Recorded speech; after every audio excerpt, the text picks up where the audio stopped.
Welcome to our channel. Today we how to subscribe to OBDLink app performance logging step by step clearly. Open the app on your device. Ensure you are connected to the internet. Locate the main menu, usually found in the top left corner.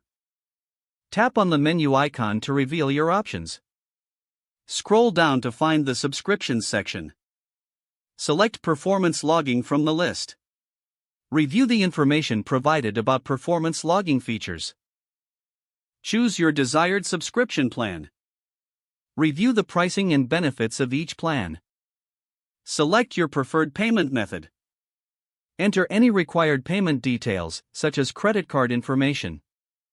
Wait for a confirmation message indicating that your subscription was successful. Return to the main menu. Your performance logging feature should now be activated. Explore the app to familiarize yourself with the new features. Start using performance logging to monitor your vehicle's data. Enjoy the enhanced capabilities that the subscription offers.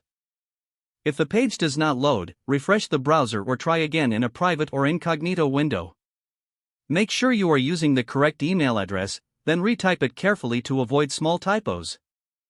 If your password is not accepted, use the reset option and create a new strong password you can remember.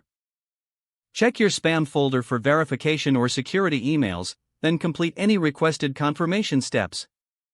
Enable two-factor authentication if available to improve account security and reduce unauthorized access risk. After signing in, review your profile details so your contact information and settings are accurate and current. If you see an error message, note it down and try again after restarting your device and internet connection.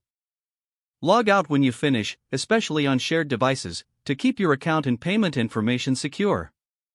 If the page does not load, refresh the browser or try again in a private or incognito window. Make sure you are using the correct email address, then retype it carefully to avoid small typos. If your password is not accepted, use the reset option and create a new strong password you can remember. Don't forget to like this video and subscribe to our channel for more step-by-step tech guides.